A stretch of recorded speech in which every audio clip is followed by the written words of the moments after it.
What's up, guys? My name is Carolyn and you are watching The Buzz. On today's show, we have in our studio Anna Clendening. Then we talk to celebrity rock photographer Julian David Stone. Then we've got some Buzz news, including some coverage of the R&B rewind that made its way through LA. So let's get this party started. Roll that intro. It's your boy, Soulja Boy. Let's get buzzed.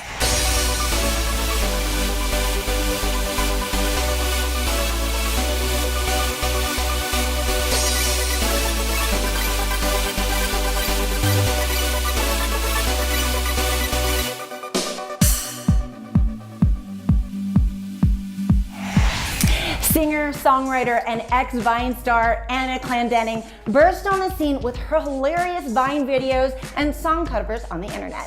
She then got her big break with her 2014 America's Got Talent appearance.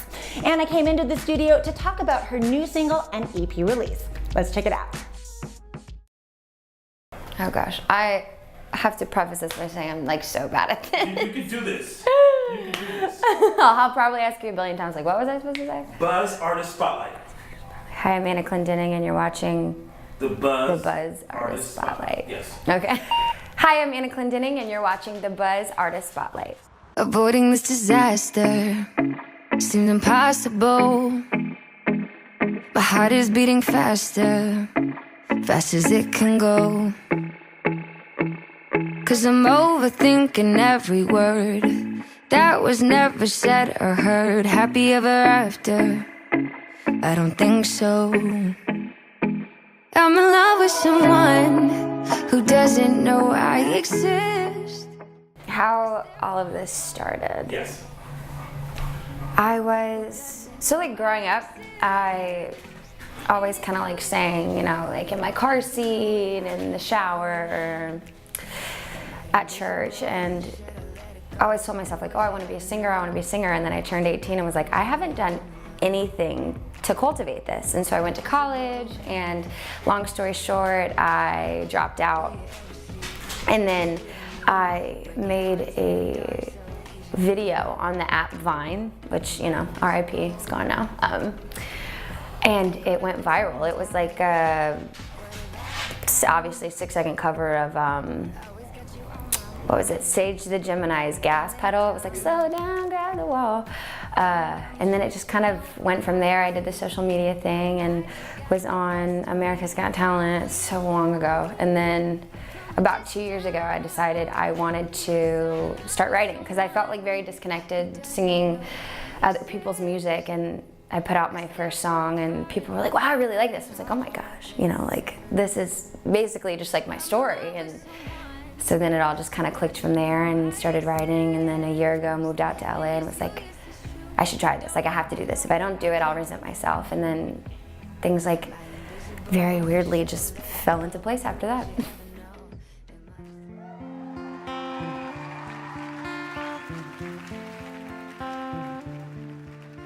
I heard there was a secret chord that David played to please the Lord, but you don't really care for music, do ya? America's Got Talent was one of like the first like big show I've ever done, which was kind of crazy because I was battling like agoraphobia and severe anxiety, and my parents drove me up to Newark, New Jersey to audition in front of like the 4 celebrities and 3,000 people, and it was very hard. Last week I put out a song called Dead End. It's basically about kind of being in, I guess, a love triangle, but not really like a triangle. You have someone you are, you know, infatuated with, and they're infatuated with somebody else, and only when that person is not giving them the time of day do they like pay attention to you. You're kind of like a doormat, which is kind of sad. And basically the song is realizing like, no, I deserve better than this. And I've kind of been going through that similarly.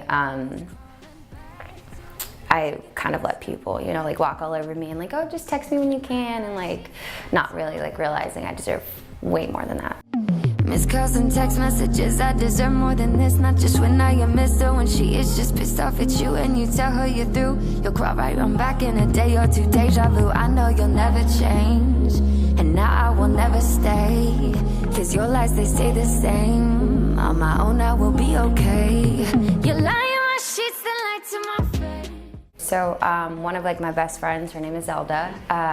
She is an actress and a director and just such a talented, beautiful mind and beautiful person as well.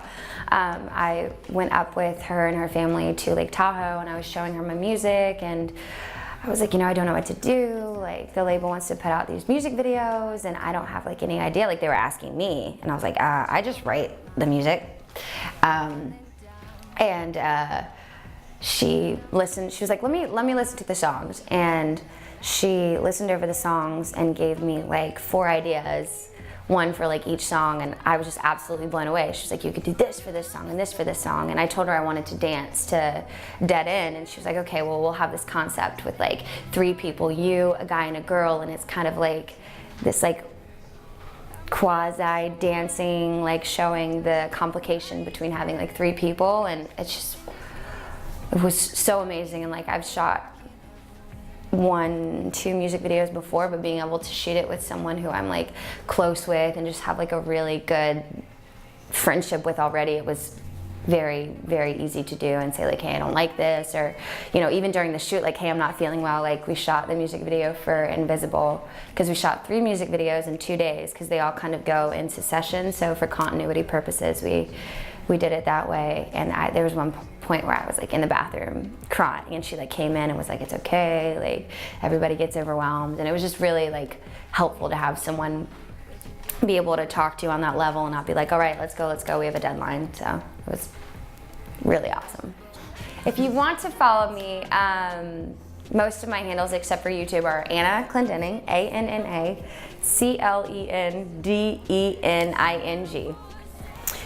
It's super easy if you think about it phonetically, but yeah, most people call me Anna Clending, Anna Clendering, Anna Cleansing, Anna Clendening. But yeah, Anna Clendening, CLENDENING. Hi, my name is Anna Clendening, and you've just been buzzed. You'll cry right on back in a day or two, deja vu. I know you'll never change, and now I will never know. After the break, we have rock photographer Julian David Stone. We'll be back after this.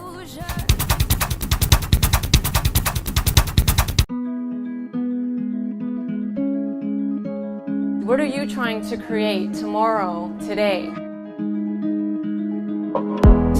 Everybody got the reason, everybody got the way. We're just catching and releasing. The more we become aware of ourselves and the divinity within us, is the more we expand our consciousness and affect human beings on a whole.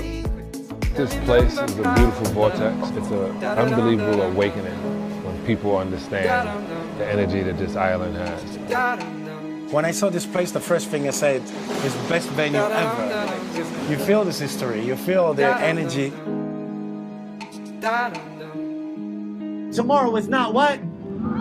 But today is guaranteed. Peace and love.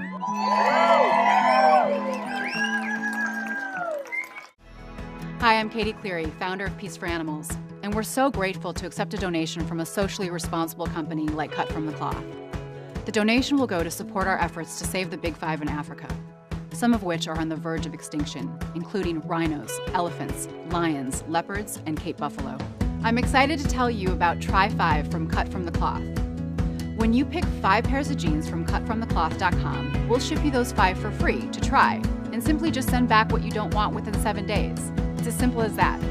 And don't forget to visit peaceforanimals.com to find out how you can do your part to save the Big Five in Africa.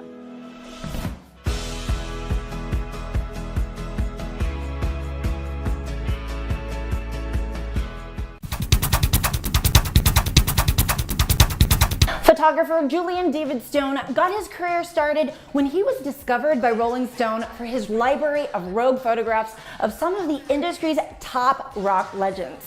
Julian released a coffee table book to celebrate his accomplishments titled No Cameras Allowed, My Career as an Outlaw Rock and Roll Photographer. Let's take a look. My name is Julian David Stone, and I am the author of No Cameras Allowed, my career as an outlaw rock and roll photographer. This all started in the early 80s when I was a teenager, and like most kids, I dreamed of being a rock star, and that didn't last very long when it became clear I had no musical ability. So I also loved photography, and I decided I would put the two together and would start photographing rock concerts. What I didn't realize when I showed up to see my first show with my camera, which was the Ramones in the early 80s, you can't do that. I tried to walk into a club with a big bag of equipment, and the guard just pointed up at a sign and said, "Sorry, no cameras allowed." And in that moment, I decided, you know what, I think there's a way I can make this happen anyway. And I hid the equipment all over my body, snuck into the Ramones show, put all the equipment together in the bathroom, came out and started shooting. And after that show, I was hooked.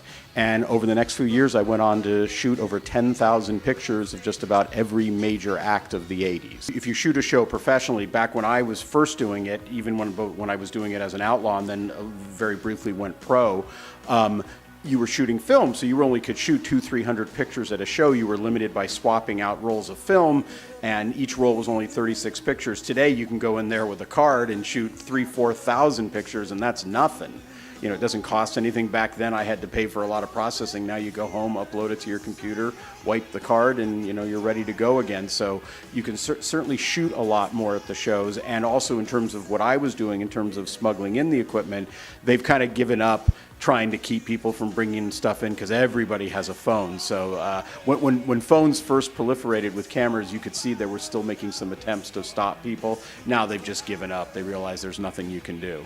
So my favorite picture that I ever took of all time was Prince.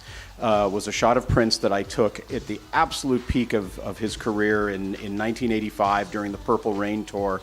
This was the closest to Beatlemania I'd ever seen in my life. I was in college. I had just started college, and I can remember walking down the halls of my dorm and hearing Prince playing in room after room after room, all the Purple Rain album. So I took pictures of him at the Los Angeles Forum. I smuggled in my camera. It was a whole crazy ordeal, and it was a can of Aquanet that made it possible. We hid it in my friend's huge lens in my friend's purse, and she had a can of Aquanet above the lens so that when the guard opened it up, thinking, okay, looking at the outside of the purse and seeing this weird bulge, she was like, "What is that?" "Oh, it's a can of Aquanet." He let us in. Underneath was my big telephoto. This was the 80s, so hair was big and a can of Aquanet didn't stick out that much. So these photos from that show are my absolute favorite, including one in particular that is the favorite one I've ever taken, which just shows Prince in his full majesty with his arm up and a flowing boa, and just absolutely at the peak of what Prince was. This was all 35 years ago, and this was all done from a place of love. You know, I was a teenager doing this, so I wasn't thinking of it from the standpoint of, is this legal, is it not legal? I was just excited, and to me it was part of the rebellion that is rock and roll. It was my way of connecting to that. So I was just trying to build a portfolio. I certainly didn't sell them. I didn't do anything with them except use it to eventually turn pro.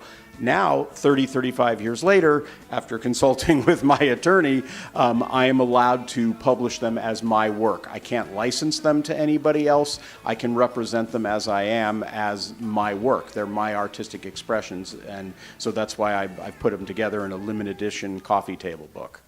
You know, I was doing it rogue, like you said, and loved it and was passionate about it, and I had a good portfolio, and I saw an advertisement in a local Bay Area magazine in San Francisco that they were having an open call for photographers. So I thought, oh, here's my chance. So I put everything together in a portfolio book. I walk in the door, they start to go through it, and they're looking at these pictures, and they start looking up at me, and they're like, "Where have you been? These are fantastic." And then they get to this picture of Bono, of U2, and they stop. And they're looking at it for a long time because there were two people with me in the meeting, and they're looking at this picture, and then they finally look up at me and they go, "You know, 2 weeks ago we were looking for a good picture of Bono for our cover. If you had come in with that before then, this would have been our cover." So needless to say, they hired me on the spot, and I started to work for them, and I started working for another magazine around the same time in the Bay Area called Artist Magazine, and then the craziest part of it was, in the midst of all of this, and again, keep in mind this is a teenager and it's 1984, 1985, I typed up a list of everything that I had shot, and I mailed it to Rolling Stone magazine. So I send it off to Rolling Stone and don't think anything about it. And then one morning, it's about 8 in the morning, and I think I had shot a show the night before, and I reach for my phone. It's like, hello. And it's like, hi, this is so-and-so from Rolling Stone magazine. We want to talk to you about your photos. And suddenly, like, I snap awake, and I'm talking to this photo editor from Rolling Stone, and she's going down my list, and she asks for basically 5 different bands. She wants pictures of the Talking Heads, Tom Petty. I think she wanted some Prince. There were a few, and she wanted me to send them to it. So I'm sort of like still half awake writing this all down, like just going, is this really happening? And then I remember she was very nice but very curt, because I think she had figured out that she was dealing with a teenager. And I asked some question about, like, well, do I ship them to you? And she was like, well, actually, we're going to give you a FedEx account number. And she gives me the number, and then I, like, great, I got it. And she's just like, okay, bye, thanks, and hangs up. And then I remember just sitting there going, did that really all just happen? And then I looked down, and of course I have the notes that I had scribbled to make it real, but that was very surreal. That was sort of just part of the trajectory where everything was just kind of going up and up and up. If you had to do it all again, is there any regrets? Is there any, would you do anything differently? If I had to do it again, I probably wouldn't have stopped taking the rock and roll photos, particularly after the Springsteen show. I pretty much hung it up. I had these 10,000 pictures that I really in a weird way never really looked at them, because I would go shoot a show, I'd shoot a few hundred pictures, I'd make some contact sheets. That was what you had to do back in the day before you could upload them to your computer. And I might print 1 or 2, and then that was it. I was on to the next show. I mean, at certain points I was shooting 5 shows a week, so there was no time to look at them. So I put everything away. And for 30, 35 years, this archive just sat. It followed me around. I carried it around from place to place. Amazingly, it survived. So looking back on it, I kind of wish I'd kept doing it. And I also sometimes, I kept a sort of a fun record of all the shows I went to. And what I can't remember is most of them I photographed, but sometimes I didn't. And I don't know why I didn't photo. Like, I'm like, why didn't I take pictures of the Pretenders? Like, it's just, I'd love to know what my mindset was. But again, it was just all fun. So you can follow me on Instagram at Julian D. Stone. Facebook is Julian David Stone, and Twitter is at Julian D. Stone. Hi, my name's Julian David Stone, and you've just been buzzed. We'll be back with some Buzz News after this.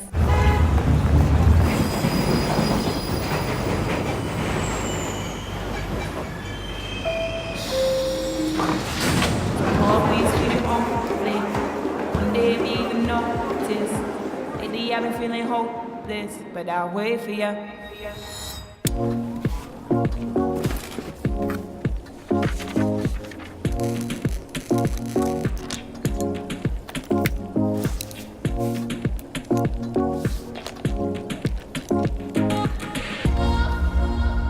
I've been looking for a savior.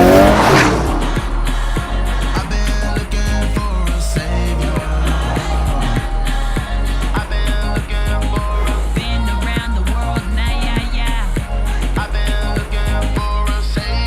You ain't seen nothing yet, kid.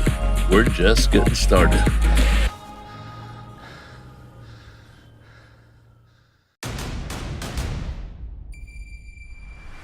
They made history on the Got Talent stage. You are everything this show is all about.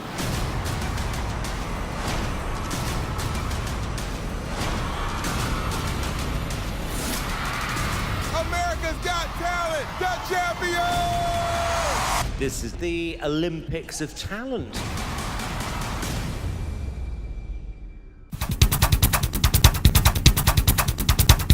Hi, I'm Marissa Khalil with Buzz 360. M. Night Shyamalan's Glass is set to dominate the Martin Luther King weekend box office, taking in a whopping $48 million. Glass is the joint sequel to Unbreakable and Split, bringing together the narratives of these two standout originals. Bruce Willis returns as David Dunn and Samuel L. Jackson as Elijah Price. My social media feed's constantly blown up with people wanting to know, are you doing another movie? When can we expect this movie? We need to do another Glass, So it's been blowing up and blowing up, blowing up for the last almost 18 years. So it was time. Those guys, they're not just stars, they're stars for decades, and they're stars when I was a kid. And I was watching them when I was my brain was still forming, do you know what I mean? So was a different relationship to working with people, my contemporaries, you know. They're not just senior because they are older, they're senior because they're the ranking officers on deck.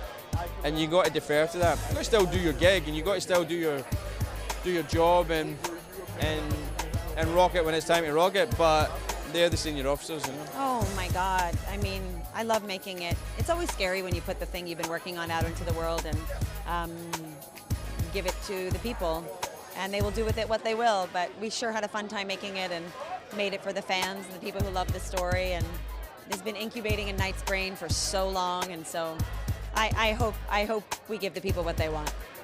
Glass is in theaters now. Next up, Ariana Grande released her new song, 7 Rings, which features 6 of her closest friends who went with her on a shopping spree right after she broke up with Pete Davidson. The song's release is not without controversy. Princess Nokia says that she stole her song, and Soulja Boy claims she stole his flow. Whatever the case, 7 Rings broke Spotify's records with nearly 15 million streams in the first 24 hours. I should be a savage. Who would've thought it turned me to a savage? Rather be tied up with calls and not strings. Write my own checks like I write what I sing. My wrist, stop watching. My neck is flossy. Make big deposits. My gloss is popping. You like my hair? Gee, thanks. Just bought it. I see it. I like it. I want it. I got it. Yeah. I'm Marissa Cleel, and you've just been buzzed. The RNB Rewind concert tour made its way through Los Angeles, featuring TLC, Belle Biv DeVoe, Genuine, Maya, Next, 112, and many more. We have some clips from last night's performances. Let's take a look.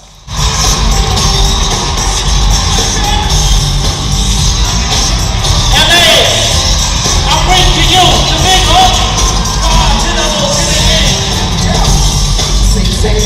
Look at me, tell me do you like what you see? Do you think you can? Come on, ladies. Do you think you can do me well?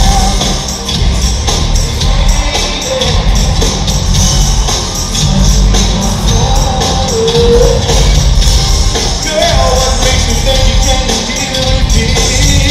Do you think you can?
It's like my own personal dressing room.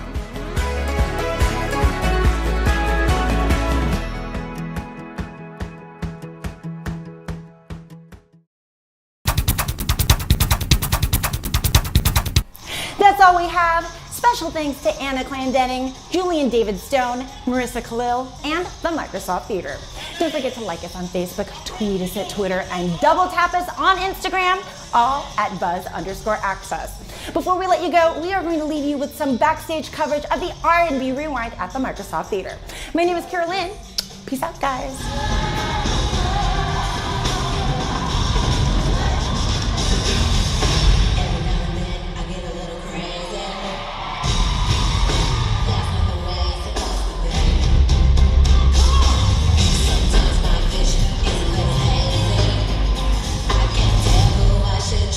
Or just who I let trust be. People try to say I still find it. That's just a figure that's supposed to me. They tell me I changed because I got money. But if you loved them before, then you still ain't down with me. You've been standing around, they let you down.